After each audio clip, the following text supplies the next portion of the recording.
meditar na palavra de Deus.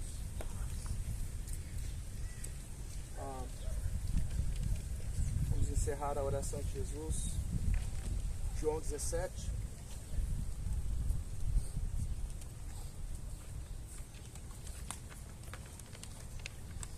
Evangelho de João, capítulo 17.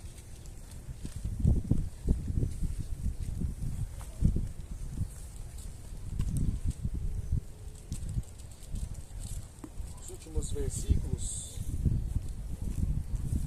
última divisão, versículo 20 ao 26.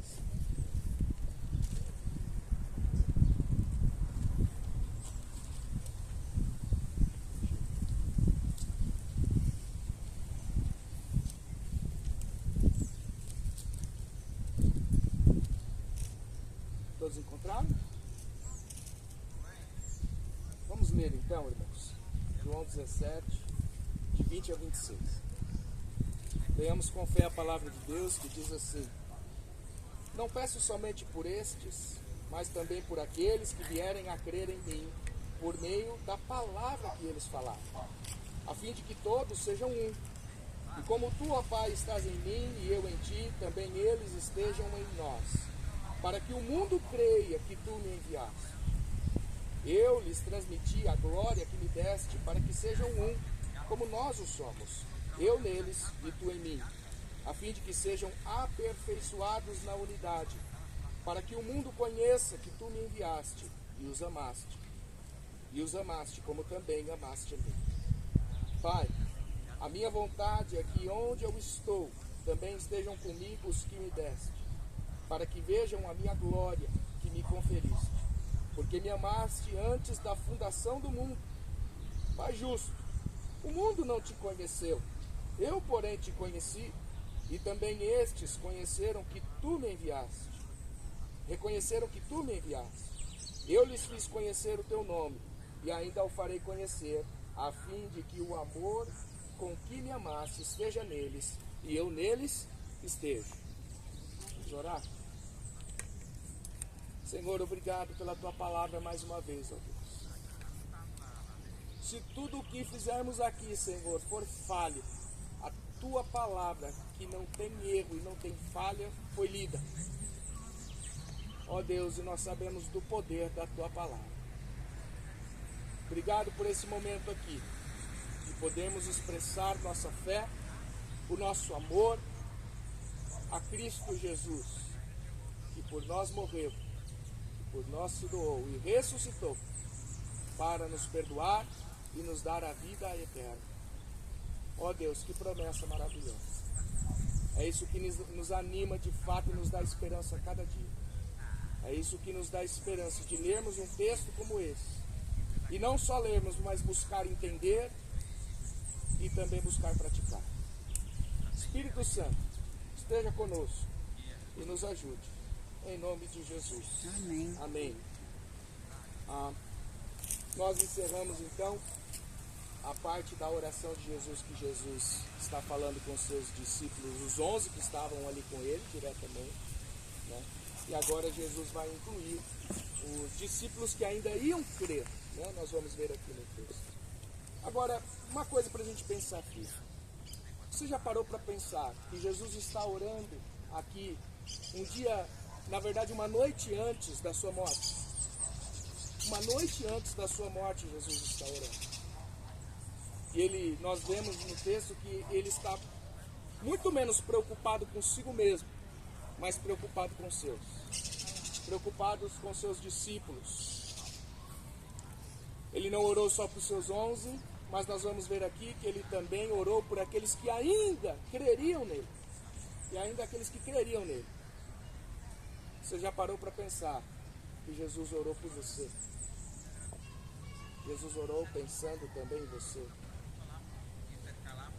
Nós encerramos no versículo 19, Jesus falando sobre a sua santificação, ou seja, a sua separação para ir para a cruz, para que assim também os seus 11 discípulos pudessem ser santificados e assim eles fossem enviados para anunciar o Evangelho.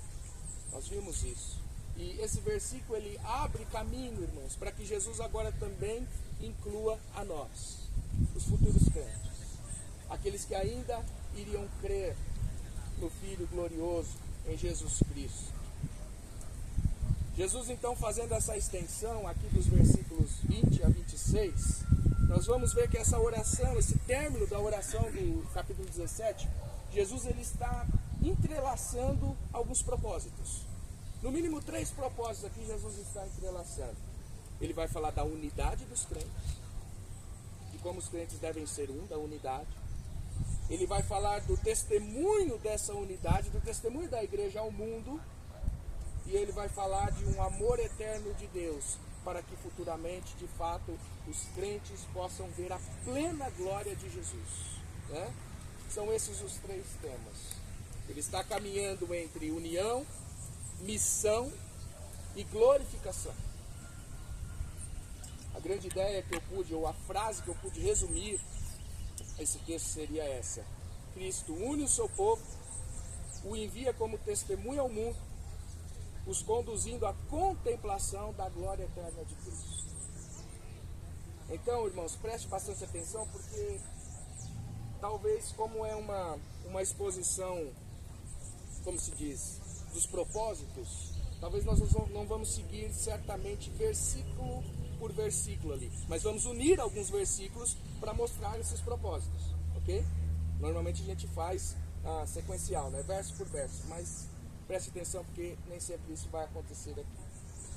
Vamos ler o versículo 20 novamente. Diz assim: Não peço somente por estes, mas também por aqueles que vierem a crer em mim por meio da palavra que eles falaram. Jesus não está orando só pelos 11, mas ele inclui também todo verdadeiro cristão, todo aquele que se arrependeu e que creu em Deus. Agora perceba algo maravilhoso aqui nesse texto. Jesus ele não ora com dúvidas. Jesus ele não ora com uma mera suposição daqueles que iriam crer. Ele ora com convicção. Ele ora com muita convicção aqui. Ele não fala de uma probabilidade daqueles que iriam crer. Ele fala com certeza, né? Aqueles que vierem a crer em mim, ou seja, eles vão crer em mim, Jesus está dizendo. Isso é maravilhoso, irmãos. Antes mesmo da cruz, Jesus já contemplava a sua igreja. Jesus já contemplava aqueles que iriam crer. Jesus já contemplava cada um de nós que está aqui sentado nessa cadeira. Isso é maravilhoso. Isso é maravilhoso. Se você pertence a Cristo hoje, saiba, Jesus orou por você. Lembro-me da promessa aqui feita a Abraão, aonde Deus, quando ele fala com o patriarca Abraão, uma das promessas que ele faz ali a Abraão, ele diz a Abraão: Abraão, olhe para o céu e conte as estrelas. Se é que você consegue contar as estrelas, Abraão. Ok, você não consegue, né, Abraão? É assim que vai ser a sua descendência.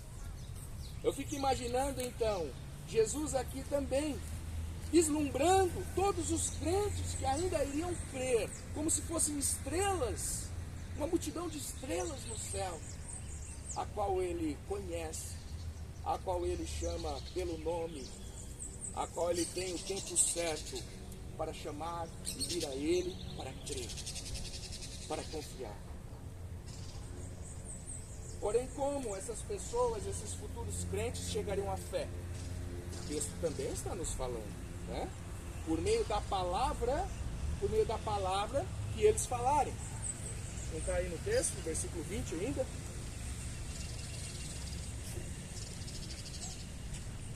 Por meio das palavras que eles falaram. Os apóstolos, irmãos, morreram. Os apóstolos partiram dessa terra, mas as suas palavras permanecem vivas até hoje. Porque as palavras que os apóstolos proclamaram não foram palavras deles, mas foram palavras inspiradas pelo Espírito Santo de Deus, palavras de Deus.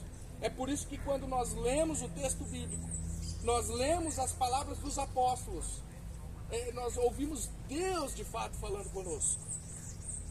As palavras dos apóstolos, a pregação do Evangelho continua viva. Continua viva. E e é ouvindo essa palavra, é ouvindo o Evangelho. É o principal instrumento, é a palavra de Deus, para que uma pessoa se arrependa e ela creia em Jesus Cristo como seu único e suficiente Salvador. É a palavra de Deus, é a palavra dos apóstolos. O apóstolo Paulo, em Romanos capítulo 10, versículo 17, ele diz que a fé vem pelo ouvir e o ouvir pela palavra de Deus. A fé vem pelo ouvir e o ouvir pela palavra de Deus. Por isso, se você ainda não creu em Jesus aqui nessa manhã, se você ainda de fato não depositou uma fé genuína em Cristo, confiança, quando a gente fala de fé, é entrega de vida, de olhar para toda a sua vida passada e ver como você ficou distante de Deus, mas por meio de fé em Cristo, de arrependimento e confiança no Senhor Jesus, Cristo te aproxima de novo de Deus. E é ouvindo essa palavra, arrependa-se e invoque o nome do Senhor por meio do Evangelho, e então Deus te concederá a salvação, te concederá a vida eterna. Você vai viver com uma esperança real, profunda e verdadeira.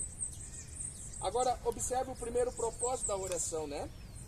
Tudo isso, eles iriam pregar a palavra para que os futuros crentes viessem a crer, a fim de que, olha aqui o propósito, versículo 21, a fim de que todos sejam um.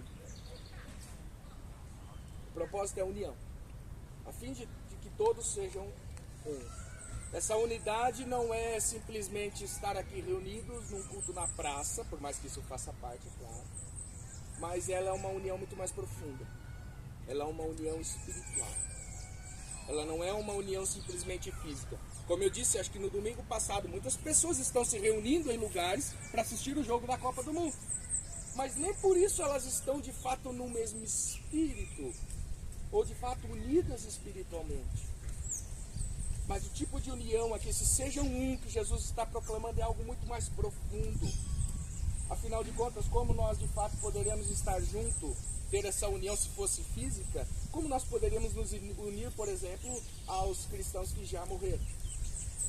Ou talvez aos cristãos que depois da nossa morte ainda viriam de nascer e viessem a Cristo? Como nos unir a eles? Então está vendo que essa união meramente física é rasa, é algo mais profundo. O próprio Jesus é um com o Pai, e ele mesmo estava na terra, e o Pai estava no céu. E mesmo assim ele dizia sempre, eu e o Pai somos um. Eu e o Pai estamos no mesmo propósito. Eu e o Pai representamos o mesmo propósito de salvação, a mesma união no amor. Agora olha no versículo 22. Jesus diz, eu lhes transmiti a glória que me deste para que sejam um. Eu lhes transmiti a glória que me deste para que sejam um. Esta glória, meus irmãos, esta glória é a obra comunicada por Cristo ao seu povo.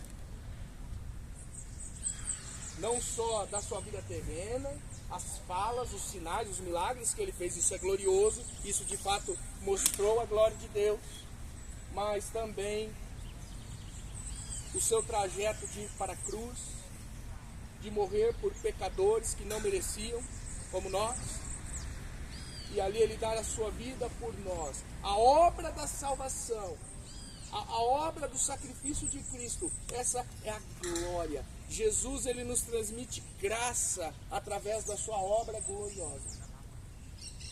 Eu lhes transmiti a glória que me deste. Cristo não formou apenas indivíduos salvos, ele formou um único povo pela fé em Jesus Cristo. Todos unidos pela fé, todos lavados pelo mesmo sangue de Jesus, todos fomos regenerados, ou seja, nascemos de novo pelo mesmo Espírito Santo, todos pertencemos ao mesmo Senhor, todos aqueles que creem em Jesus Cristo. Por isso Paulo afirma, irmãos, em Efésios capítulo 2, os irmãos conhecem bem o texto, que Cristo derrubou a barreira de separação, e o contexto aqui é judeus e gentios. Ele derrubou a barreira, a parede de separação que havia entre os povos, e de todos os povos ele fez um só, por meio da fé. Todos parte da mesma família em Cristo Jesus. por fé. Essa unidade ultrapassa cultura, essa unidade ultrapassa gerações de pessoas que já vieram ou vão vir, essa unidade ultrapassa nacionalidade. Ela existe porque Cristo vive entre ou dentro dos seus. Mas uma coisa é verdadeira, essa unidade ela ainda não é perfeita. Por mais que Jesus ele é perfeito, nós somos imperfeitos, nós somos pecadores. Se não pecamos em atitudes, pecamos em pensamento. Se não pecamos no ouvir, pecamos no olhar, enfim. Ela não é perfeita. Porque olha o versículo 23. Jesus diz, a fim de que sejam aperfeiçoados na unidade. Há um aperfeiçoamento dessa unidade, queridos. É bem verdade que, como eu disse, ainda pecamos, falhamos, temos indiferenças às vezes uns com os outros. Porém o Espírito Santo continua transformando. O Espírito Santo continua aperfeiçoando para que sejamos cada vez, de fato, parecidos com Jesus. Sejamos cada vez mais essa unidade que há em Cristo Jesus, para que tenhamos cada vez mais essa unidade. Unidos a Jesus, unidos ao Pai, em amor. Em amor. É por isso que Paulo exorta a igreja de Filipenses, capítulo 2, versículos de 2 a 4. Ele exorta eles a terem o mesmo amor, a serem unidos de alma e mente, a considerar os outros superiores a si mesmo, humildade. Sejam humildes para com os outros. Essa é a unidade do amor que há em Deus, irmãos. A unidade da igreja não é uma obra humana, é uma obra sobrenatural, é uma obra de Deus. E quanto mais somos transformados por Ele, mais essa unidade se torna o quê? Visível. Pessoas chegam e olham como esse povo está unido em amor. Como esse povo, eles têm essa compaixão uns para com os outros. A unidade ela se torna visível. Quando o mundo vê um povo tão diferente assim, eles não chegam a outra conclusão a não ser, peraí, isso aqui é diferente. Isso aqui você não vê em todo lugar. Isso aqui você não vê no mundo. No mundo as pessoas buscam seus próprios interesses. No mundo as pessoas são egoístas, pisam em cima das outras para conquistarem o que querem. Porém o povo de Deus, a igreja, eles estão demonstrando aqui algo diferente. É lastimável, às vezes nós temos notícias que de fato há divisões de igrejas, que há rachas ou brigas, notícias que nós ouvimos. É lastimável, porque Cristo nunca quis isso, porque Cristo nunca formou o seu povo para ser assim. E ao olharem de fato para uma unidade verdadeira, um povo sendo transformado nessa unidade, o povo vai falar, não, isso aqui não é desse mundo, isso aqui só pode ser algo diferente. E eles vão concluir que isso vem de Jesus. O nosso próprio testemunho, que ainda é imperfeito, ainda assim, pela obra de Deus, aponta para aquele que é perfeito, Jesus. Aponta para Jesus. E esse é o segundo ponto aqui, o segundo propósito de Jesus, o testemunho da igreja ao mundo. Né? A unidade espiritual dos crentes produzida em Deus não tem fim em si mesma. Não é só para nós ficarmos no nosso grupinho, trancados dentro de quatro paredes. Nós devemos mostrar essa unidade ao povo.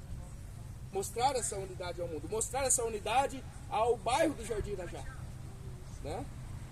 O propósito é evangelístico. Servir de testemunho ao mundo. Então, ao contemplar a obra de Deus em nós, o mundo é confrontado com a realidade de que Jesus é de fato aquele que foi enviado pelo Pai, porque o amor da igreja aponta para o amor perfeito de Jesus. Esse propósito, ele aparece no versículo 21, para que o mundo creia que me enviaste. A unidade de vocês é para que o mundo creia que me enviaste. Aparece no versículo 23, para que o mundo conheça que tu me enviaste e os amaste. como também amaste a mim. E eu colocaria ainda o versículo 25, aonde diz: Pai justo, Jesus ora, o mundo não te conheceu, eu porém te conheci, e também estes conheceram que tu me enviaste. Perceba, irmãos, esse último versículo 25. O mundo não te conheceu. O mundo não te conheceu. O mundo não te conheceu, Pai justo. É o que Jesus está falando. Não conheceu sua justiça. Eu, teu filho, conheço. Eu, teu filho, desde a eternidade a eternidade. Jesus Cristo, eu conheço. E eu também revelei o Senhor aos discípulos e eles também estão te conhecendo. Eles reconhecem que eu sou enviado de ti. Eles reconhecem que eu vim de ti. E eles estão te conhecendo através de mim. Então, conhecendo essa nossa unidade, Pai, essa unidade que eu tenho contigo, eles estão testificando, eles têm um testemunho, onde o mundo vai olhar para eles, e o mundo vai crer que o Senhor me enviou. E o mundo vai crer que o Senhor me enviou. E então essas pessoas podem ser salvas, vão conhecer a obra maravilhosa do amor de Deus. E então crer. Amados, nós somos chamados a tornar o Evangelho visível. A tornar o Evangelho visível. Nós tornando o Evangelho audível. Que sim, é a palavra, é a pregação da palavra, as pessoas têm que ouvir, porque a fé vem pelo ouvir. Mas pela graça, a multiforme graça de Deus, Ele também aprova que nós também tenhamos o Evangelho visível, mostrando nas nossas vidas o que é o Evangelho. Na prática, no amor. A vida da igreja não substitui a mensagem do Evangelho, mas confirma diante do mundo que de fato o Evangelho é verdadeiro. Por meio da nossa transformação. É possível anunciar corretamente o Evangelho e ainda assim falhar em demonstrar o que é o Evangelho, ou o que o Evangelho realmente produz. Tem pessoas que até falam da verdade, mas não vivem na verdade. É uma hipocrisia. Nós devemos viver de maneira coerente com a verdade. Meus irmãos, para quantas pessoas você às vezes já explicou o Evangelho? E você explica. E você torna a explicar.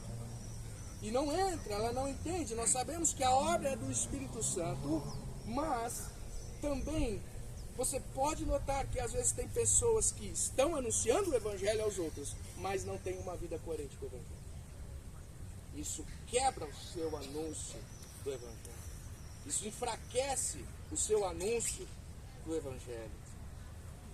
Nós devemos proclamar, mas também viver, ter uma vida digna do Evangelho. Nossa unidade, embora ainda imperfeita, deve refletir a obra que Deus realizou. As pessoas precisam contemplar a comunidade, uma comunidade, a igreja, marcada por um amor verdadeiro. Santidade. Pessoas que perdoam umas às outras. Há pessoas que têm comunhão em Cristo, que gostam de estar juntas, que se reúnem para louvar a Deus, que não gostam de viver individualizadas, mas que entendem que agora faz parte de um corpo, faz parte de uma unidade maior, faz parte de Jesus Cristo.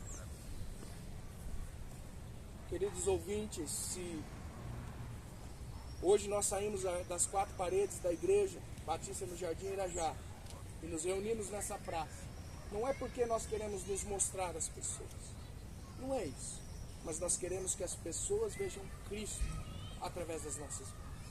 Quem deve ser visto aqui não é a Igreja Batista no Jardim Irajá, quem deve ser visto aqui é Jesus Cristo, aquele que nos une. Nós desejamos que você, Vinícius, veja Jesus Cristo, irmão. Nós desejamos. Nós desejamos que pessoas que passam aqui possam ver veracidade, verdade, união em Jesus Cristo, que de fato nós buscamos, mesmo que às vezes imperfeitamente, buscamos ter. Então, pelo Pai, pela obra do Espírito, pela união que há em Cristo Jesus, as pessoas creiam que Jesus é o enviado do Pai. E saibam também o quanto o Pai nos ama. Jesus declarou, João 13,35, lembra? Nisto conhecerão todos que sois meus discípulos. Como as pessoas conhecerão que vocês são os discípulos de Jesus? E aí ele diz lá, se tiverdes amor uns pelos outros. Verdadeiro amor uns pelos outros. A unidade e o amor da igreja não criam o evangelho, mas são a referência do que é o verdadeiro evangelho. O que nós estamos, o amor, a união da igreja, irmão, se eu pudesse talvez ilustrar, você já foi em shopping e você já viu várias vitrines que te chamam a atenção. Eles já planejam uma vitrine para te chamar a atenção para compra. Irmãos, a igreja deve ser uma vitrine da graça de Deus. A igreja deve ser uma vitrine do amor de Deus. Assim, quando a mensagem anunciada é confirmada por uma vida transformada, o mundo recebe o testemunho e pode crer. Ok. Deixa as hipocrisias. Viva a verdade do evangelho. Testemunhe da verdade. Com a boca e com a vida. Com as atitudes. Agora, perceba o que Jesus acrescenta no final do versículo 23. Que o mundo conheça, Pai, que tu me enviaste e os amaste, ou seja, amaste os discípulos, como também amou a mim, Jesus disse. Como também amou a mim. Isso nos leva ao terceiro e último propósito aqui, do final da oração. O amor eterno de Deus para a glória de Cristo. Eu vou explicar melhor como está unido aqui o versículo 23 com o versículo 24. Versículo 24, então, Jesus diz, Pai, a minha vontade é que, aonde eu estou, também estejam comigo os que me deste, ou seja, aqueles que creram, para que vejam a minha glória que me conferiste, porque me amaste antes da fundação do mundo. Antes da fundação do mundo. Perceba que Jesus continua falando dos mesmos que o Pai lhe deu, não somente os 11, mas todos aqueles que iriam crer, ou seja, nós também. E depois de orar pela nossa unidade e o nosso testemunho de unidade ao mundo, Jesus agora revela um desejo, irmãos. Uma vontade. Um desejo maravilhoso. Uma das coisas mais belas que a gente lê aqui. Ele diz, Pai, eu quero que aqueles que tu me deste estejam comigo. Estejam comigo. Essa é uma das declarações mais belas, irmãos, que nós temos aqui.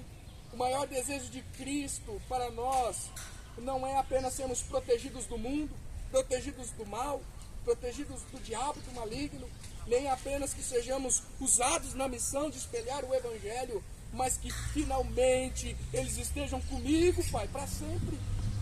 Olha o desejo de Jesus.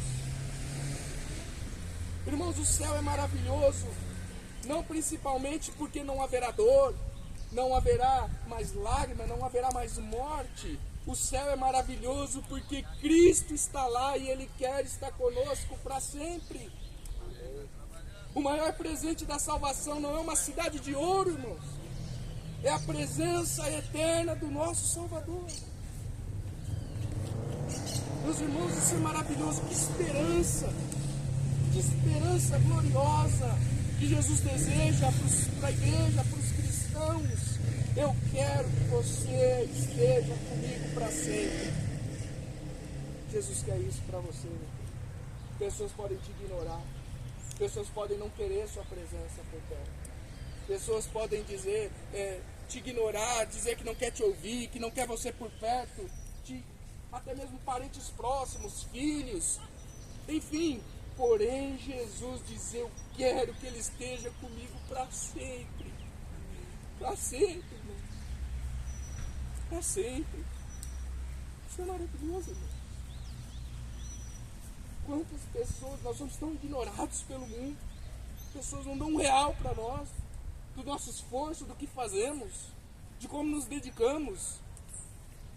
Porém, Jesus quer estar conosco. Para sempre. Para sempre.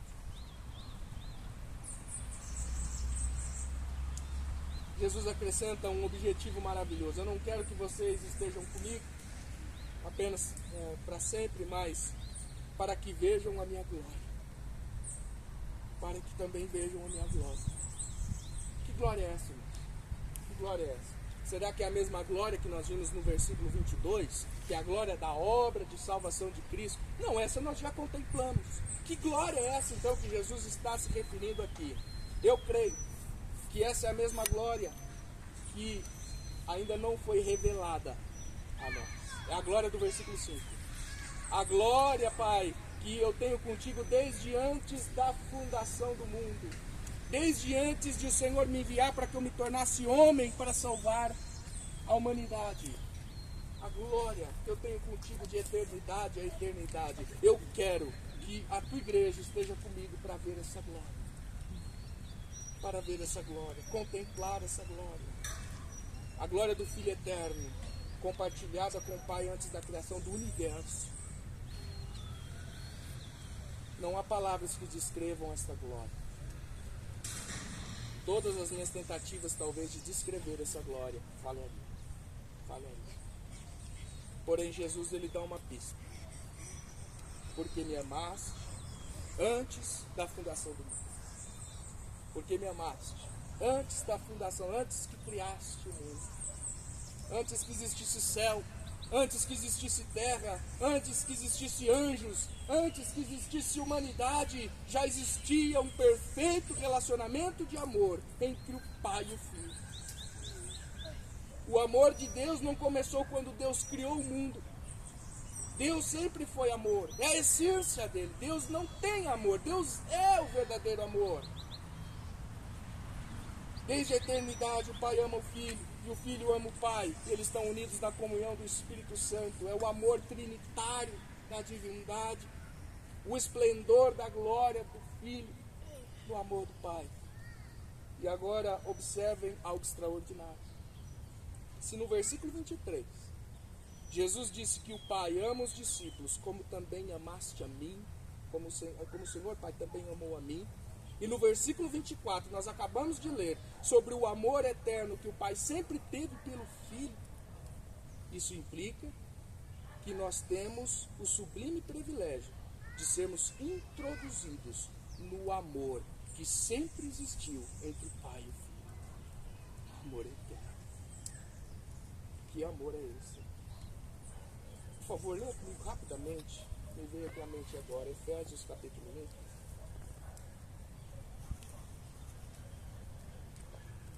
Efésios capítulo 1. Olha só que maravilhoso. É o versículo 3 e 4.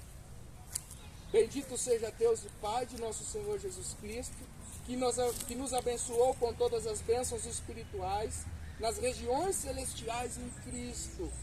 Antes da fundação do mundo, Deus nos escolheu nele para sermos santos e irrepreensíveis diante dele, em amor. Nos predestinou para ele, para sermos adotados como seus filhos, por meio de Jesus Cristo, segundo o propósito da sua vontade.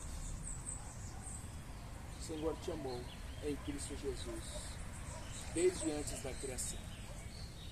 Desde antes da criação. Agora, unido a esse propósito, olhe comigo o último versículo, versículo 26. A esse propósito de Jesus estar conosco, mostrar a glória, esse amor eterno, nesse amor eterno. Olha o versículo 26. Eu lhes fiz conhecer o teu nome e ainda o farei conhecer, a fim de que o amor com que me amaste esteja neles e eu neles esteja. Percebam como a oração termina exatamente como, se você for no começo do capítulo 17, você vai ver que ela termina exatamente como começou. Né? Jesus já declarou lá no versículo 3 que a vida eterna consiste em conhecer o Pai e conhecer o Filho. Ou conhecer o Pai através do Filho, nós podemos dizer. Jesus afirma que revelou o nome do Pai e continuará revelando o nome do Pai aos seus. Lembrando que nome tem esse significado de caráter, revelar o caráter santo e amoroso do Pai aos seus. A ideia é que Jesus continuaria, depois dele partir, que ele vai morrer, ele vai ressuscitar e ele vai subir à destra de Deus, e ele continuaria revelando ao Pai por meio do ministério do Espírito Santo, do Consolador, que viria e então ajudaria os crentes. Lembrando que esse conhecer, ele é muito mais do que saber informações. Ele é muito mais do que ter informações bíblicas. Conhecer é ter relacionamento. É ter relacionamento íntimo e profundo. É através de Cristo que alguém pode ter um relacionamento íntimo e profundo com Deus. Jesus disse: ninguém vem ao Pai se não for por mim. Ninguém vem, eu sou o caminho, eu sou a verdade, eu sou a vida. Ninguém vem ao Pai, ninguém pode chegar a Deus. Pode tentar, pode fazer sacrifício, pode fazer o que você quiser. Jesus está dizendo: ninguém vem ao Pai, capítulo 14 de João. Ninguém vem ao Pai se não for por mim.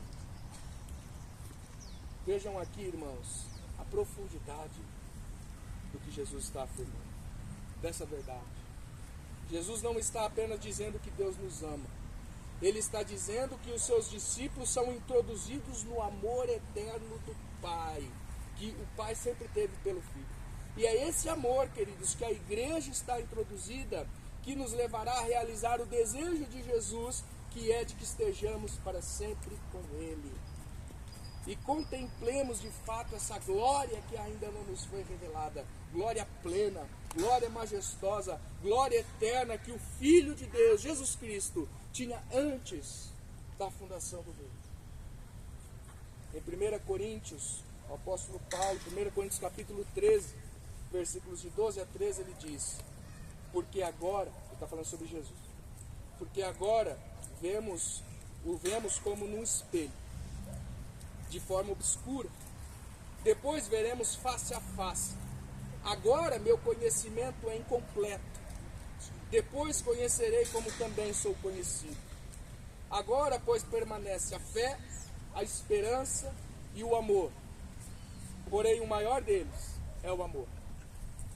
E ainda em 1 João, o próprio autor do Evangelho de João, capítulo 3, versículo 2, ele diz: amados, agora somos filhos de Deus, mas ainda não se manifestou o que haveremos de ser. Sabemos que quando Ele se manifestar, e esse Ele aqui é Jesus, seremos semelhantes a Ele, porque haveremos de vê-lo como Ele é. Imagina, irmãos, o nosso encontro com Jesus. Nós olhamos Jesus hoje pela fé. Nós olhamos hoje Jesus pela fé, nós vamos vê-lo face a face. Então vamos conhecer como Ele também nos conhece profundamente, intimamente. Nós conhecemos Jesus, mas o nosso conhecimento também é completo. Ele vai ser pleno, a glória plena vai ser revelada naquele grande dia. Hoje o conhecemos pela fé, naquele dia nós o veremos face a face. Hoje contemplamos a sua glória por fé na palavra de Deus. Naquele dia contemplaremos a sua glória diante da sua presença. Hoje essa comunhão é real, a nossa comunhão é real, mas ainda ela é imperfeita. Na eternidade ela será perfeita e será completa. É para esse dia que toda a oração de João 17 aponta. A unidade da igreja perfeita. O testemunho terá terminado. Os remidos estarão para sempre com Cristo, contemplando a glória daquele que os amou, daqueles que foram introduzidos nesse amor eterno. Essa glória, a qual também Ele já inicia, dando a sua própria vida por nós. Novamente, e aqui eu vou encerrar. Você que nos ouve e ainda não depositou fé em Jesus, ainda não é um cristão, mas pastor, eu ouço vocês falando, eu ouço vocês cantando e arde meu coração. Querido, o Espírito Santo está falando com você. O Espírito Santo está tocando no seu coração para que você creia na obra e na pessoa de Jesus. Na pessoa de Jesus. Se você crer, todo esse privilégio que Jesus está orando aqui pelos seus discípulos que estavam com Ele, por aqueles que iriam crer, para todos os crentes, esses privilégios também serão seus. Esses privilégios também serão seus. A pergunta é: você é um daqueles que de fato, no versículo 20, Jesus vislumbrou o futuro como um daqueles que iriam crer nele. Saiba que a sua resposta, se a sua resposta for um verdadeiro sim, se a sua resposta for um verdadeiro sim, não, eu sou um desses, pastor, eu sou um desses, ela está condicionada a uma decisão que você tem que tomar diante de Jesus. Uma decisão verdadeira, uma decisão sincera.